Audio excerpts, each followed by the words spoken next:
로마서 정독하기 오경준, 홍성사. 신약 성경은 총 27권으로 이루어져 있다. 각 권을 특징에 따라 분류하면 다음과 같다.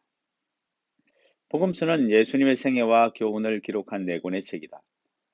마태복음, 마가복음, 누가복음은 공통의 관점이 들어있어서 공관복음서라고 부른다. 요한복음은 공관복음서와 여러모로 구별되기에 사복음서라고 부른다. 공관복음서에는 실제로는 개별적 특징이 많다. 내 복음서의 공통적이면서도 다양한 정언은 예수님의 모습을 더 또렷하고 풍성하게 전해준다. 역사서인 사도행전은 초기 기독교 역사를 기록한 책이다. 예수가 성천하신 후 어떻게 기독교 신앙과 교회가 전 세계로 확장되었는지 구체적인 역사 기록 속에서 보여준다. 사도행전을 통해 신약 성경, 특히 서신서들의 내용이 실제 역사 배경 위에 놓여 있음을 확인할 수 있다. 바울 서신은 바울이 특정 교회나 개인에게 보낸 13편의 편지이다. 여행서신 6권은 선교 여행길에서 쓴 것이고 복중서신 4권은 감옥에서 쓴 것이며 목회서신 3권은 제자인 디모데와 디도에게 목회의 지침을 전해준 것이다. 각 서신에는 바울이 주님께 얻은 구원의 진리와 믿음의 권고가 가득하다. 공동서신은 야고보, 베드로, 요한, 유다 등이 쓴 8편의 편지이다. 수신자가 불특정하기 때문에 공동적이고 일반적인 편지라고 해서 붙인 이름이다. 그래서 일반 서신이라고 부르기도 한다. 예전에는 히브리서를 바울이 썼다고 보는 견해가 많아서 7권만 공동 서신으로 분류했지만 지금은 아니라는 입장이 강해서 8권 모두 공동 서신으로 분류한다. 공동 서신 역시 구원의 진리와 믿음의 권고들로 이루어져 있다. 예언서인 요한계시록은 사람들이 자주 오해하는 책이다. 계시록 혹은 묵시록이라고 하면 판타지적인 미래를 떠올린다. 하지만 요한계시록은 신약 성경에 속해 있다는 것을 잊어서는 안 된다. 다른 신약과 마찬가지로 요한계시록의 핵심 주제 역시 예수님의 사랑과 구원이다. 다만 그 배경에 박해 상황이 좀 더 깊이 있게 담겨 있다. 신약 성경 전체에는 공통된 주제가 관통한다. 예수 그리스도의 구원이다. 이 주제는 인간에게 복된 소식이므로 복음이라고 부른다. 신약의 기록자들은 예수 그리스도의 복음을 세상에 알리고자 성령의 감동으로 이 책들을 썼다. 이 중 가장 먼저 기록된 책은 데살로니가전서다. 이 책이 쓰인 시기는 대략 AD 51년경으로 보는데 예수가 성천하신 지 20년도 채 되기 전이다. 가장 나중에 기록된 책은 요한계시록으로 AD 90년에서 100년 사이에 쓰인 것으로 보인다. 결론적으로 지금 우리 손에 들린 신약 성경은 AD 51년에서 100년 사이인 약 50년 동안 9명의 저자가 예수와 그분의 구원에 대해 기록한 27권의 모음이라고 할 수 있다. 로마서를 읽을 때 주의할 점. 로마서는 편지다. 교리 해설서나 복음 입문용 교재가 아니라 말 그대로 편지다. 따라서 글쓴이와 수신자의 입장과 역사적 배경을 고려하지 않으면 겉핥기에 그칠 수 있다. 하나님은 바울의 전 인격과 생애를 사용하여 로마 교회에 편지를 쓰게 하셨다. 로마서는 고대에 쓰인 글이다. 로마서는 2000년 전 문화를 바탕으로 쓰였다. 까마득한 고대의 글을 21세기에 우리가 곧장 이해하기는 당연히 어렵다. 로마서는 종이와 볼펜 혹은 워드 프로그램으로 쓰이지 않았다. 양피지나 파피루스 글쓰기는 내용을 고치고 편집하기가 매우 힘들었다. 로마서의 내용이 매끄럽지 못하다는 일부 지적은 당시 글의 당연한 특징을 오해한 것이다. 로마서는 논설문이다. 바울은 뭔가를 열심히 설명하고 반박하면서 로마 교회를 설득하려 한다. 예나 지금이나 이런 논문 형태의 글은 읽기가 어렵다. 로마서는 말이 바탕이 된 글이다. 바울의 구술을 드디오라는 대필자가 받아 적은 것이다. 애초에 글로 시작한 글과 대필한 글은 많이 다르다. 로마서에서 돌발적으로 느껴지는 부분은 이 때문이다. 이상의 특징들이 자주 정독을 방해하지만 걸리는 부분들을 미리 알고 시작하면 의외로 명쾌한 책이 로마서다. 이 책 로마서 정독하기가 길잡이와 도우미 역할을 해줄 것이다. 송신자와 수신자. 로마서는 누가 누구에게 쓴 편지인가? 예수 그리스도의 종 바울이 로마에서 하나님의 사랑하심을 받고 성도로 부르심을 받은 모든 자에게 썼다. 즉 바울이 로마에 있는 다수의 신자들에게 쓴 형태이다. 하지만 바울도 혼자는 아니었다. 편지 말미에 바울의 동역자들이 쭉 열거된다. 디모데, 친척 루기오, 야손, 소시바더, 바울과 온 교회를 돌보아주는 가이오, 이승의 재무관 에라스도와 형제 구아도 및 대필자 드디오가 함께 문안한다. 로마서가 쓰인 후 그들은 한자리에 모여 모든 내용이 로마 성도에게 잘 받아들여지기를 기도하고 갱그레아 교회의 일꾼 베베에게 편지를 맡겼을 것이다. 그들은 모두 바울의 제자들이었고 로마서에 나오는 그의 복음과 선교 비전에 공감하여 함께 인생을 바친 상태였다. 지금 로마서를 정독하는 우리 역시 그들과 같은 팀임을 기억하자. 글쓴이 바울은 워낙 유명해서 선입견이 많다. 이제부터 그걸 내려놓고 로마서의 내용만으로 그의 성품과 캐릭터를 다시 만나보기를 권한다. 로마서에 담긴 그의 목소리의 고도를 의식하며 읽으면 이전보다 더 생생한 바울을 만날 수 있을 것이다. 편지를 받은 로마의 성도들은 앞으로 로마 교회라 명명할 것이다. 당시 로마에 살던 기독교인들을 독특한 역사를 거쳐 유대교와 분리되었고 독자적인 형태로 이미 교회라는 명칭을 사용하고 있었다. 바울은 로마서 말미에 브리스가와 아굴라를 언급하며 또 저의 집에 있는 교회도 문안하라라고 말한다. 로마 교회는 바울이 세우지 않았다. 하지만 로마서를 쓸 무렵엔 상당수의 바울 지지자가 그 교회에 있었다. 마지막 장의 이름이 언급된 26명과 그에 속한 사람들이 그들이다. 아마 바울은 자신의 복음과 선교에 대한 가르침을 로마 교회가 기꺼이 받아들이리라 기대했던 것 같다. 기록 시기와 장소. 성경 각 권이 쓰인 시기와 장소 추정은 어렵고 논란이 많은 분야다. 하지만 로마서의 저작 시기와 장소에는 의견이 대체로 일치한다. 보통 AD 57년경 고린도에서 쓰였다고 본다. 바울은 로마서에서 이렇게 말한다. 언제든지 서바나로 갈 때에 너희에게 가기를 바라고 있었으니 너희가 그리로 보내주기를 바람이라. 그러나 내 성도를 섬기는 일로 예루살렘에 가노니 이는 마게도냐와 아가야 사람들이 예루살렘 성도 중 가난한 자를 위하여 기쁘게 얼마를 연보하였습니다. 로마서 서술 당시 바울은 마게도냐와 아가야 지역에서 예루살렘 성도를 위한 연보를 모았다.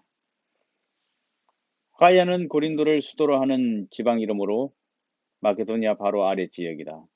바울은 여기서 출발하여 예루살렘, 로마, 스바나에 이르는 여행을 계획 중이었다.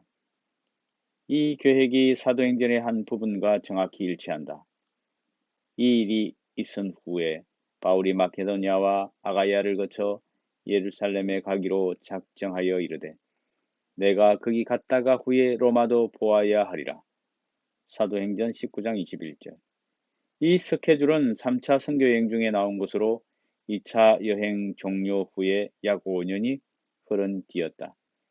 2차 여행은 갈료가 아가야 총독되었을 때 마쳤는데 당시 작성된 갈료의 비문에 따르면 이때가 AD 52년이었다.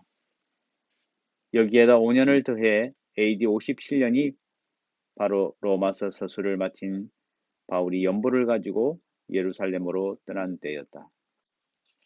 그러면 그 출발지가 마케도냐였을까, 아가야였을까?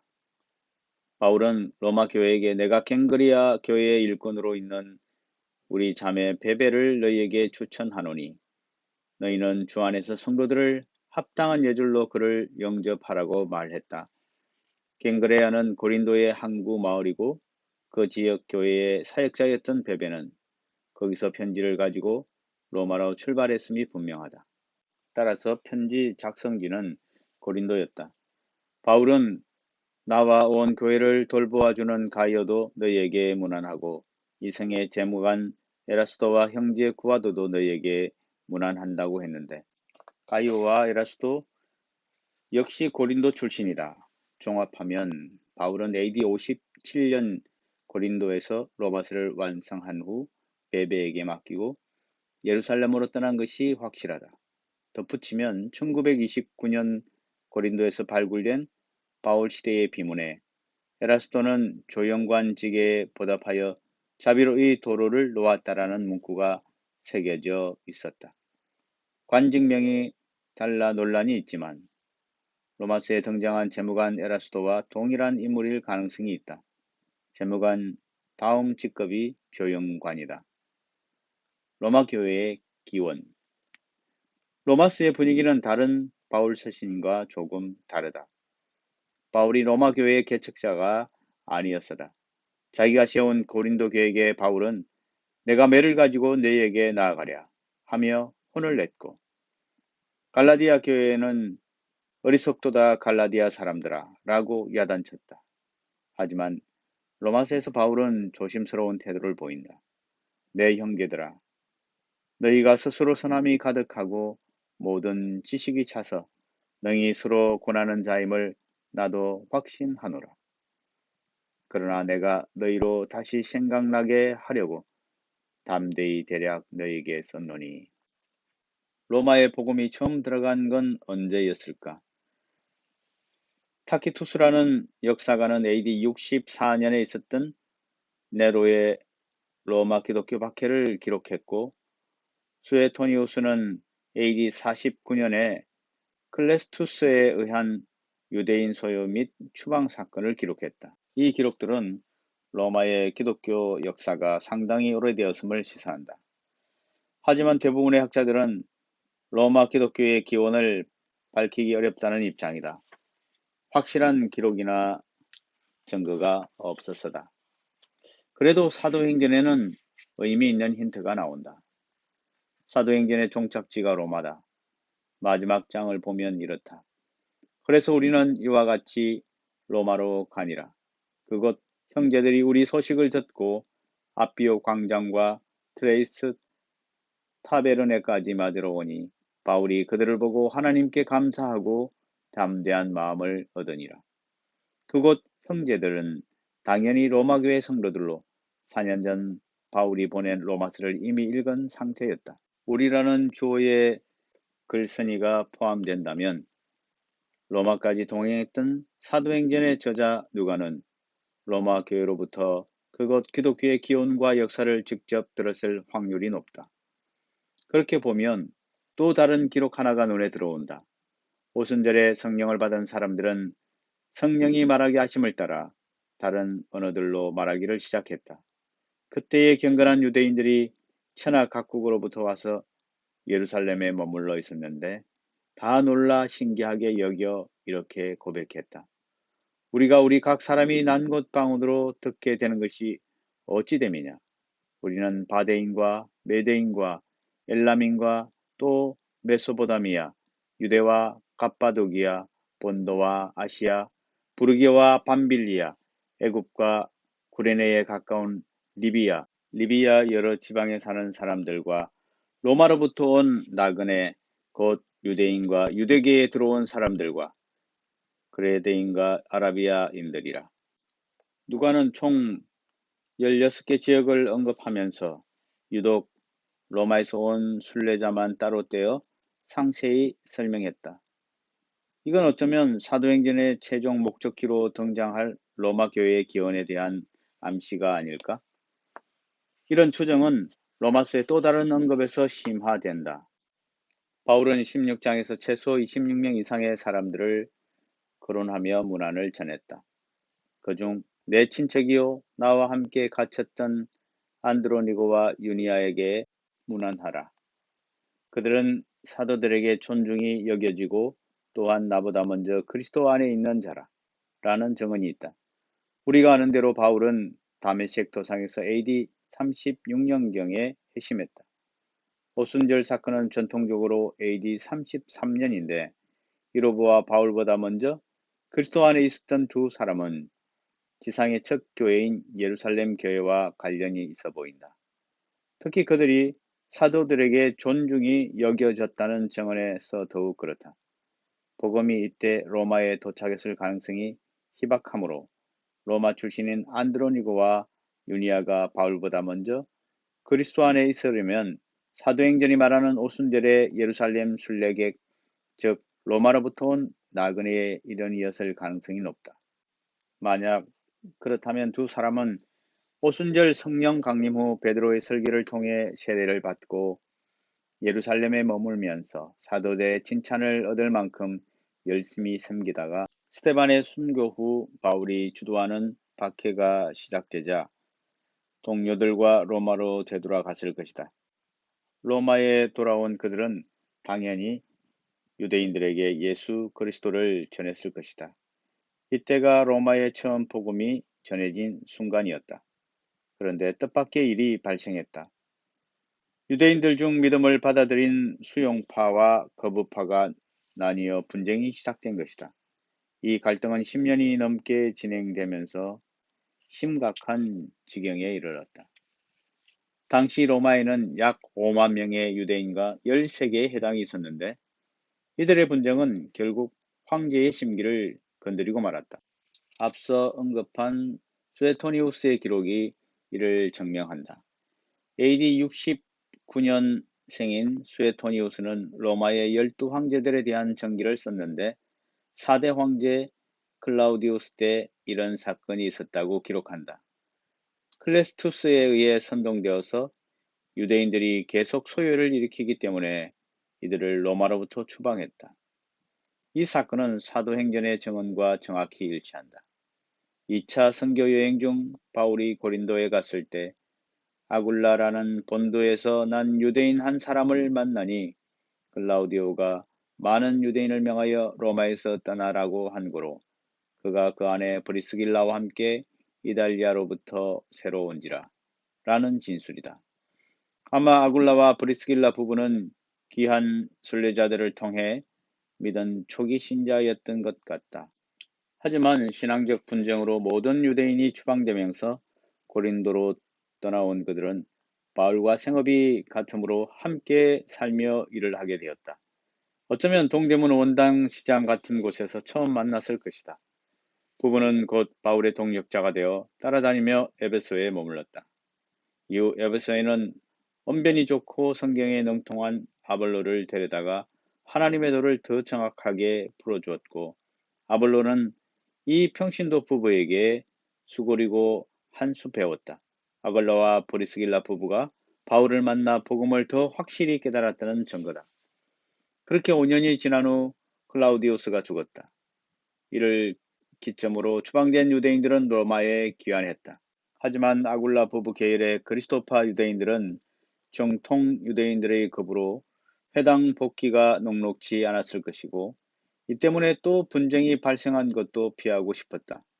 무엇보다 본인들 역시 회당 잔류를 고집할 마음이 절실하지 않았다. 바울의 복음을 통해 형식적인 율법 준수에 예전처럼 집착하지 않았고 친 이방적인 태도까지 가짐으로써 정통 유대인들과 더 큰 괴리가 생기기 때문이다.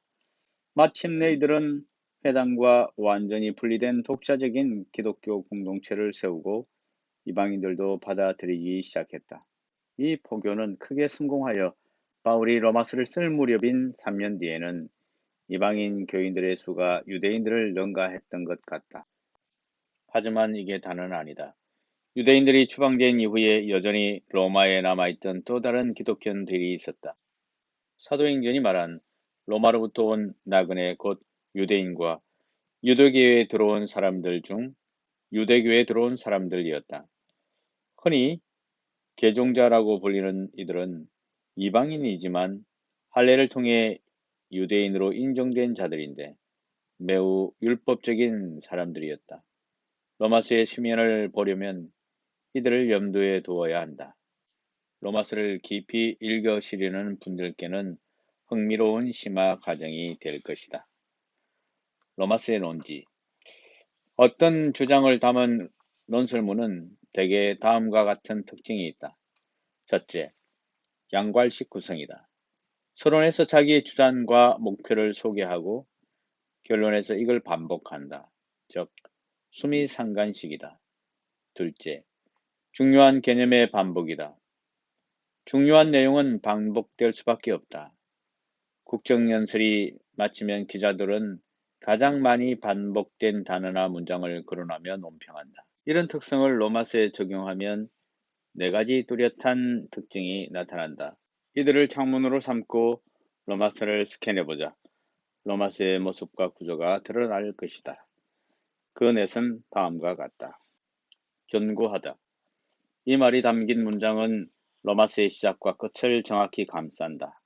이른바 양괄식 구성이다. 이를 바탕으로 로마서 전체를 조망하면 다음과 같다.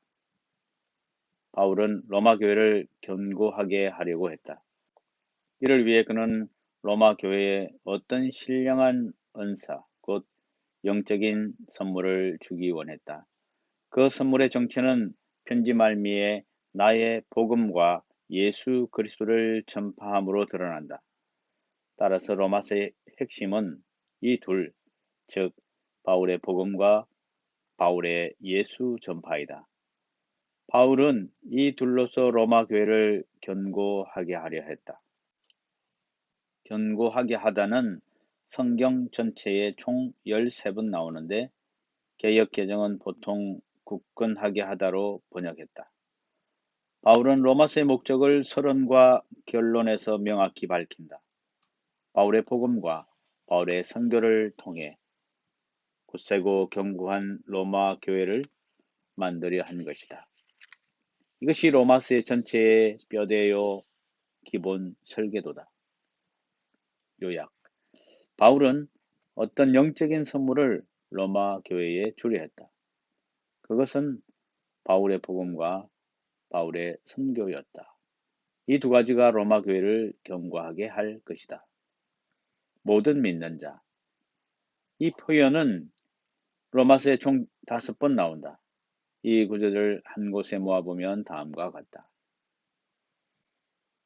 바울의 복음은 모든 믿는 자를 구원하는 능력이다. 여기서 세 가지 사실이 드러난다. 첫째, 구원의 대상은 모든 자이다. 따라서 유대인과 헬라인이나 차별이 없다는 표현이 자주 뒤따른다. 둘째, 구원의 조건은 믿는 자이다. 오직 예수를 향한 믿음이다. 셋째, 이로써 죄인은 의와 구원을 얻는다. 이 특징들은 바울 복음의 핵심이 누구든지 예수를 믿으면 구원을 얻음이라는 걸 보여준다. 요약. 복음은 모든 자를 위한 것이다. 유대인도 헬라인도 복음은 믿는 자를 위한 것이다. 오직 누구든지 예수를 믿으면 구원을 얻는다. 아무 차별 없이. 먼저는 유대인에게요, 그리고 헬라인에게. 당시 유대인들은 자기 민족을 중심으로 온 인류를 유대인과 헬라인으로 나눴다. 이 표현은 신약 성경에 총 9번 나오는데 5번이 로마서에 집중된다. 3장 9절과 10장 12절에는 먼저는 이라는 말이 빠졌을 뿐 동일하게 데카이 형태의 구문이다. 이 용법은 A뿐 아니라 B도 의 뜻으로 쉽게 말하면 유대인도 헬라인도 다 똑같다는 표현이다. 이들을 한자리에 모으면 다음과 같다. 요약. 누구든지 악인임은 벌을 받고 선인이면 복을 받는다. 사람은 누구든지 악인이다. 하지만 누구든지 예수를 믿으면 구원을 얻는다. 그럴 수 없느니라. 강한 부정을 나타내는 이 말은 성경에 총 15번 나오는데 그중 10번이 로마서다. 바울은 논의를 이어가다가 누군가의 반박 가능성이 느껴지면 이 표현을 사용했다. 로마서에 있는 총 8개의 그럴 수 없느니라 구절에는 3가지 논쟁 상황이 나타난다. 이 편은 총 3가지의 논쟁 상황을 보여준다. 첫째, 죄와 은혜 논쟁이다. 바울이 복음을 설명하면서 죄인이 은혜를 받는다고 하자 어떤 자들이 그럼 은혜를 받으려고 계속 죄를 지어야겠네라고 반박했다. 바울은 그럴 수 없다고 외친 후 성도는 죄에 대하여 죽었다고 6장에서 설명한다. 둘째, 율법 파기 논쟁이다. 율법으로 구원을 못 받는다고 하자 어떤 이들이 그럼 율법도 버려야겠네 라고 반박했다. 바울은 그럴 수 없다고 외친 후 믿는 자가 율법에서 해방되었지만 율법은 죄와 달리 선한 것이므로 버리면 안 된다고 7장에서 설명한다. 6장과 7장에 나오는 이 두 논쟁은 3장에서 잠깐 미리 등장했다가 곧 사라진다. 이 작은 이탈이 독자를 당황하게 만든다. 하지만 이 돌발이 일종의 예고편이고 6장과 7장에서 정식으로 다룰 주제임을 미리 알면 길을 잃지 않고 정주행할 수 있다. 셋째는 이스라엘 선교의 논쟁이다. 바울은 9장부터 유대인의 구원의 문제를 부각시킨다.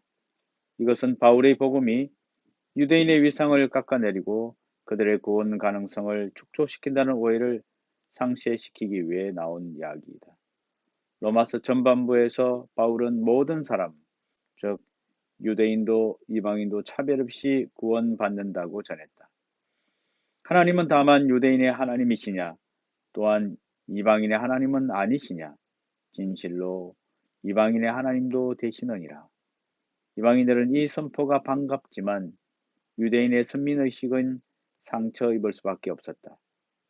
따라서 8장까지의 분위기는 이방인의 어깨가 어색하고 유대인들이 주눅든 상태다. 하지만 9장부터 분위기가 바뀐다. 바울은 이런 오해를 종식시키려고 유대인의 구원에 집중한다. 나의 형제 고륙의 친척을 위하여 고민하면서 하나님이 자기 백성을 버리셨느냐? 그럴 수 없느니라. 나도 이스라엘인이요 아브라함의 씨에서 난 자라고 외친다. 이 모두는 유대인들이 소외된 듯한 상황을 해소하려는 노력이다. 유대인들이 버림받은 것 같은 분위기가 형성되자 바울은 균형을 잡으려고 야곱과 에서 및 토기장의 비유를 꺼낸다.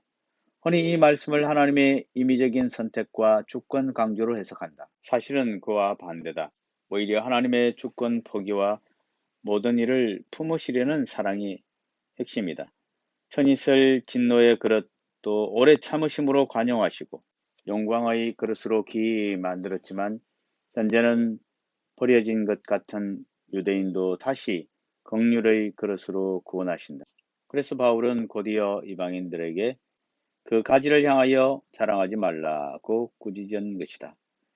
이 모두는 이미 살펴본 로마서의 특징과 정확히 일치한다. 복음은 모든 믿는 자를 구원하시려는 능력이고 유대인도 헬라인도 그 누구도 차별이 없다는 것이 핵심이기 때문이다. 요약.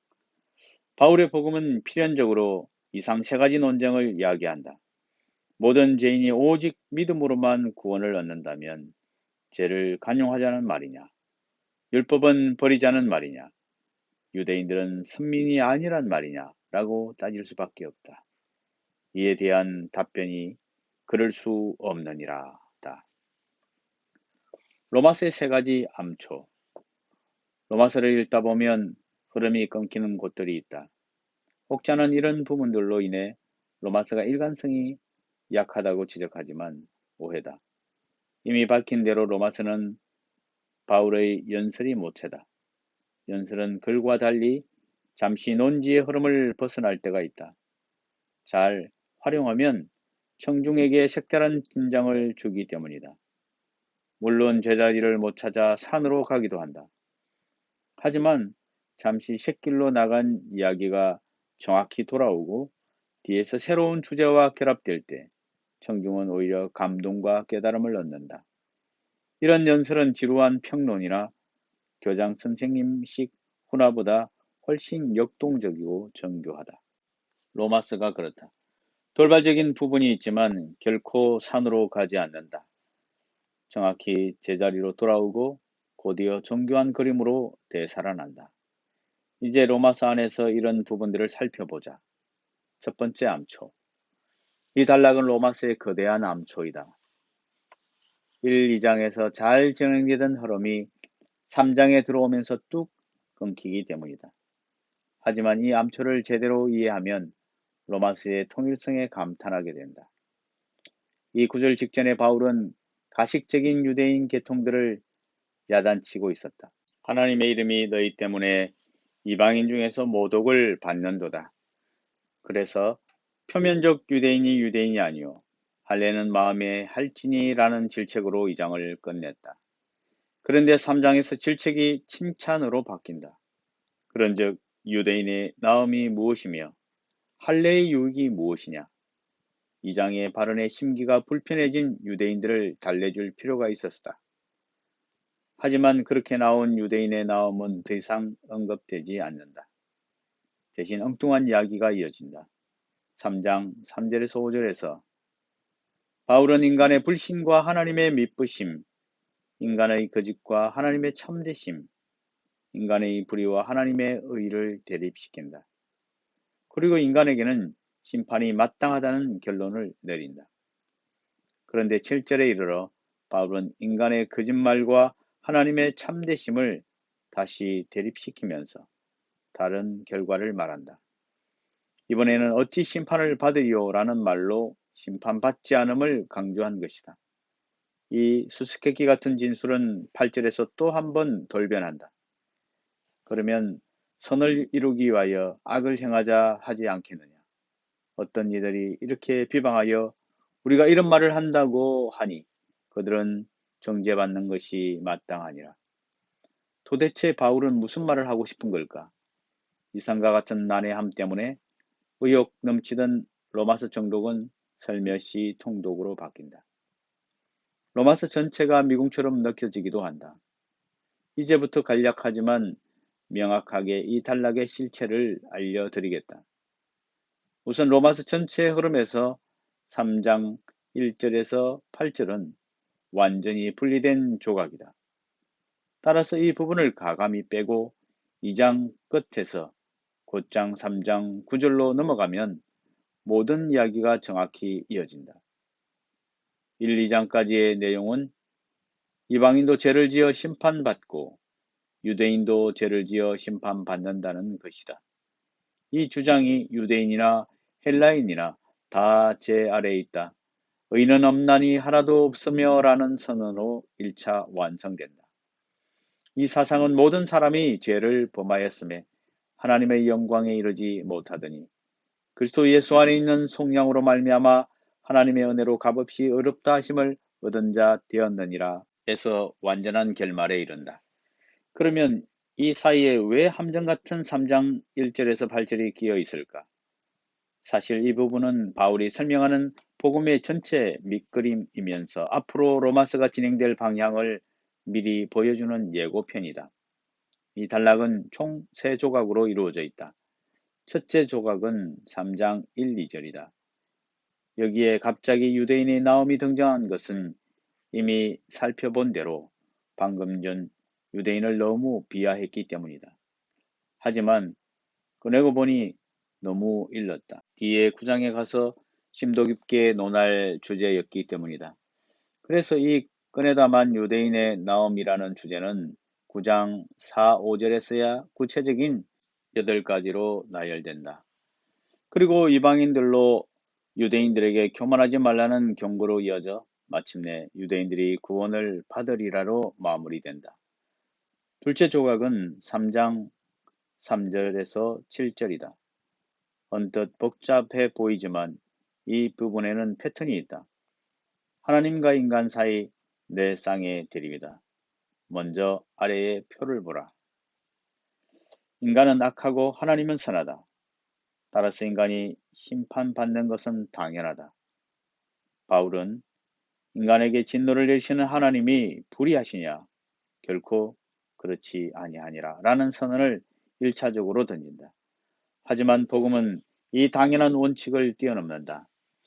하나님께서 마땅히 심판하셔야 할 거짓된 인간에게 그의 진리를 더욱 풍성히 주셔서 자신의 영광을 나타내기 결정하셨기 때문이다. 이것은 인간이 죄인이어서 얻은 은혜이다. 여기에 복음의 실체가 있다. 복음은 아이러니한 반전이다. 인간의 악이 본래 저주와 심판을 불러와야 마땅한데 결과적으로 하나님의 선한 은혜를 불러왔기 때문이다. 그래서 마지막 조각인 3장 8절이 나온다. 바울의 반전의 복음을 듣고 삐딱한 자들은 이렇게 비아냥거렸다. 악한 죄인이 선한 은혜를 얻는다고? 그럼 선을 이루기 위해서 악을 행해야겠네? 바울은 평소 이런 반박을 많이 받았다. 그래서 복음의 역설적 측면을 언급하다가 이렇게 외친 것이다. 또는 그러면 선을 이루기 위하여 악을 행하자 하지 않겠느냐? 어떤 이들이 이렇게 비방한다 하여 우리가 이런 말을 한다고 하니 그들은 정죄받는 것이 마땅하니라. 하지만 이상의 모든 개념을 정식으로 꺼내기에는 아직 일렀다. 바울은 지금 세속의 이방인도 외식적인 유대인 계통도 모두 죄인이라는 이야기를 하던 중이었다. 따라서 잠시 맥락에서 비껴나와 보여준 모든 개념들을 가감히 끊고 다시 본래의 논지로 돌아갔다. 그러면 어떠하뇨? 우리는 나으냐? 결코 아니라 유대인이나 헬라인이나 다 제 아래에 있다고 우리가 이미 선언하였느니라 로 말이다. 따라서 다시 말하면 이 큰 암초 같은 단락은 일단 가볍게 읽고 지나가면 된다. 어차피 1, 2절은 9장 4, 5절에서 3절에서 7절은 전체적인 복음 설명에서 마지막 8절은 6장에서 자세히 다뤄질 일종의 예고편이기 때문이다. 두 번째 암초. 바울은 여기서 갑자기 율법 파기 문제를 꺼낸다. 그런즉 우리가 믿음으로 말미암아 율법을 파기하느냐? 그럴 수 없느니라. 도리어 율법을 굳게 세우느니라. 이는 직전 구절인 할례자도 믿음으로 말미암아 또한 무할례자도 믿음으로 말미암아 어렵다 하실 하나님은 한 분이시니라 와 비교적 잘 연결된다.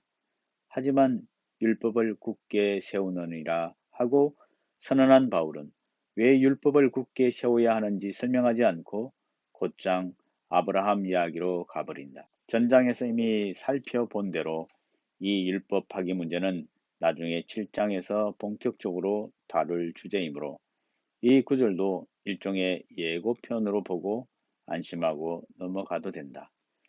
이런 부분들은 아마 연설을 통해 로마서를 대필시키던 바울이 뒤에 언급할 주제가 떠오를 때마다 스스로에게 각인시킨 흔적일 것이다. 세 번째 암초. 이 암초는 덩어리가 꽤 크다. 아브라함이 믿음으로 의를 얻었다는 4장 전체의 내용이 5장의 첫 구절, 그러므로 우리가 믿음으로 의롭다 하심을 받았으니 하나님과 화평을 누리자 하는 선언과 어느 정도 연결되는 것 같다. 문제는 그 다음에 이어지는 환난, 인내, 소망이라는 개념과 성령 그리고 그리스도를 통한 하나님의 사랑의 확증이 다소 돌발적이어서 전체 흐름을 혼란스럽게 한다. 바울은 지금 오직 믿음으로 누구나 의롭다 하심을 얻는다에 집중하고 있다. 이를 위한 증거 예화가 4장의 아브라함 이야기다. 이어서 바울은 아담 이야기를 두 번째로 예화로 사용할 계획이었다.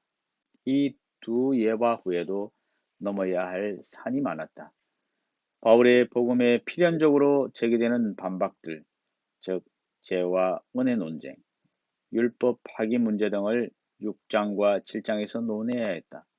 환난, 인내, 소망, 성령, 하나님의 사랑이란 개념은 이 모든 반박을 다 거친 후 복음으로 마침내 하나님의 자녀가 된 자들의 삶에 비로소 적용될 개념들이다.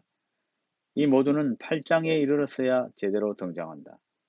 믿는 이는 성령을 통해 하나님의 자녀, 더 나아가 그리스도와 함께한 상속자가 되고 이 영광을 받기 위하여 고난도 함께 받아야 할 것이라고 말이다. 나아가 소망으로 구원을 얻었음에 참음으로 기다릴지니라가 나오고 결국 이 모든 상황에도 불구하고 우리를 우리 주 그리스도 예수 안에 있는 하나님의 사랑에서 끊을 수 없다는 선언에서 절정을 이룬다. 이런 차원에서 5장 1절에서 11절은 다시 8장의 예고편 역할을 하고 있음을 확인할 수 있다. 크게 도드라진 암초 역할은 하지 않지만 이 단락이 8장의 내용과 겹친다는 걸 알면 로마서 전체를 이해하는 데 도움이 되고 전체적인 통일성이 더욱 선명해진다.